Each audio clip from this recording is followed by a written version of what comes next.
Greetings, Commandos, this is Pagan Horde, and today I would like to do something a little different. I would like to attempt to review Space Marine 2 from Saber Interactive. This is a sequel from the first Space Marine who came out a whopping 13 years ago, but is still relevant and still a good game to this day. So if you would please do some YouTube stuff, let's get the introductions on the way.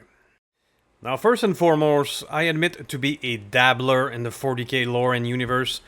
I love it in the sense that I enjoy a dark sci-fi stories and world, but let's be honest, my hands have never held any form of plastic or paintbrush. So I know where to point the bolter, but if you were to ask me the difference between a space vampire, a space werewolf, and a space shark, my response would be to roll a wisdom saving throw. That being said, even to an amateur like me, Space Marine 2 nails the atmosphere of the grimdark universe. The war around you, the sense of scale of it, the brave Astra Militarum doing their best, and mostly getting killed. I do not know what kind of programming wizardry Saber Interactive were able to accomplish, but it borders on heretical.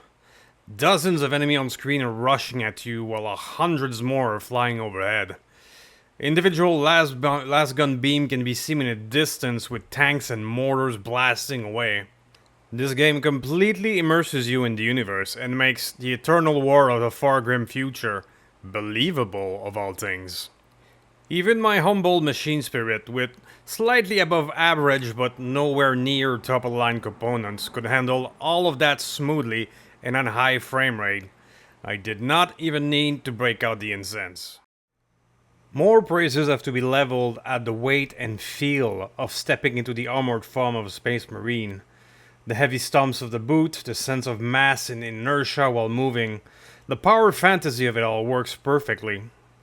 And honestly, this is where this game succeeds the best. The settings and the attention to detail combines to make 40k come alive. Alrighty then, now that I've given it a lot of praises, let's come back down to the schnitzel bits with the gameplay. Essentially, Space Marine 2 is a game firmly calcified in old-school action. Do not expect any divergence from the doctrine. You will be faced with swarms of enemies that are mostly an inconvenience unless you are cornered. But amidst them will be a few scattered mid-tier opponents who are not that dangerous by themselves if you are able to duel them. They will not be that dangerous.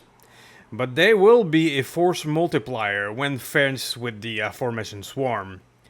Trying to execute a perfectly timed parry while being swarmed on all sides with an objective dangling in front of your face, this is where shit starts to hit the fan.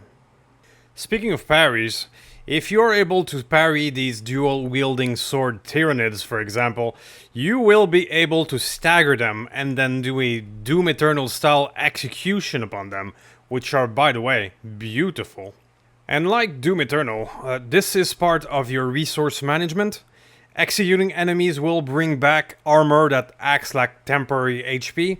So the more aggressive you are, the more successful parry you do, the more you can keep on plowing enemies while renewing your own HP/armor. There is even a mechanic that your lost health, if you've taken damage, can be regained if you do enough damage quickly, pushing you into an aggressive form of gameplay that does befit very well an Ultramarine. There is a blue Q for parrying, there is a red Q for dodging, and you got pretty much the crux of the game. Of course, there's going to be a few more high-tier enemy and the occasional bosses to spice things up, jetpacks and different kind of melee weapon, but this will be essentially the game. Now, this is by no means a bad thing.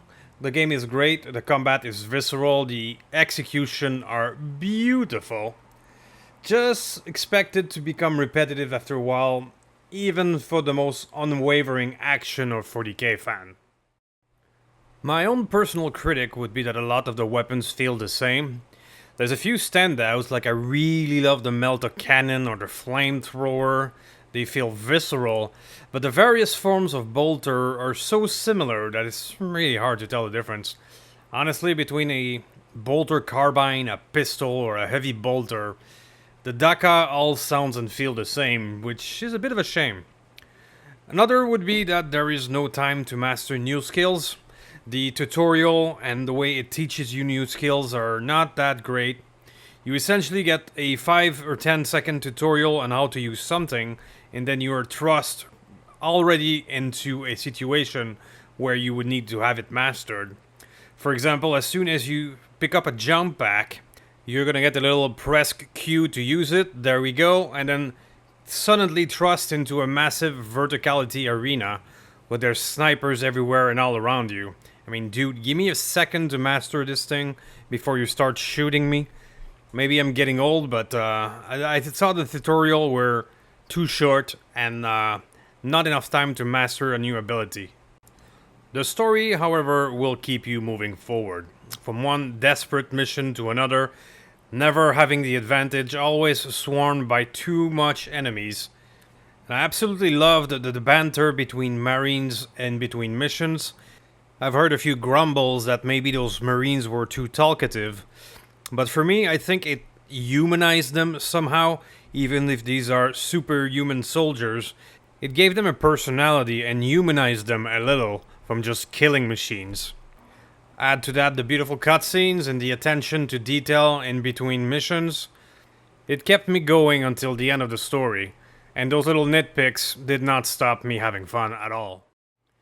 Alrighty then, so at this point I have to admit that I did not have enough time to try out the PvP before writing this review, so I cannot comment on it.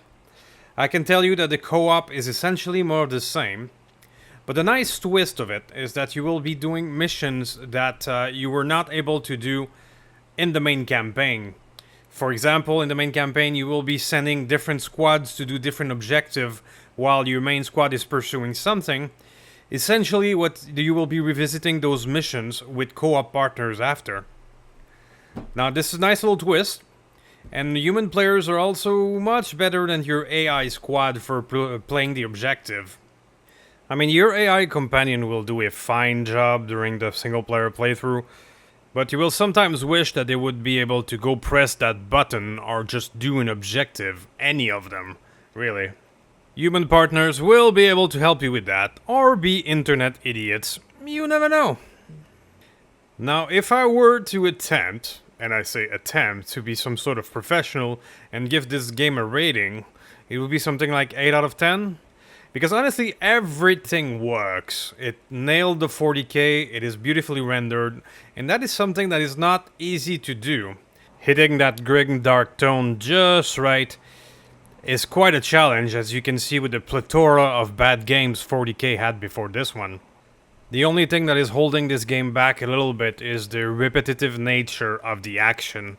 Just a wee bit more things to do in battle and a wee bit other stuff to spice it up make a big difference. However, if you are a fan of action game and you are a fan of classic action game for the 2010, this is for you. It doesn't matter 40k or not. And if you're a 40k fan, you should be in heaven right now.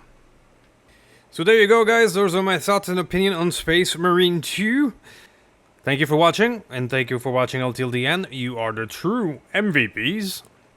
Please do some YouTube stuff before you go. Any buttons will do. And I will see you next time. Thank you.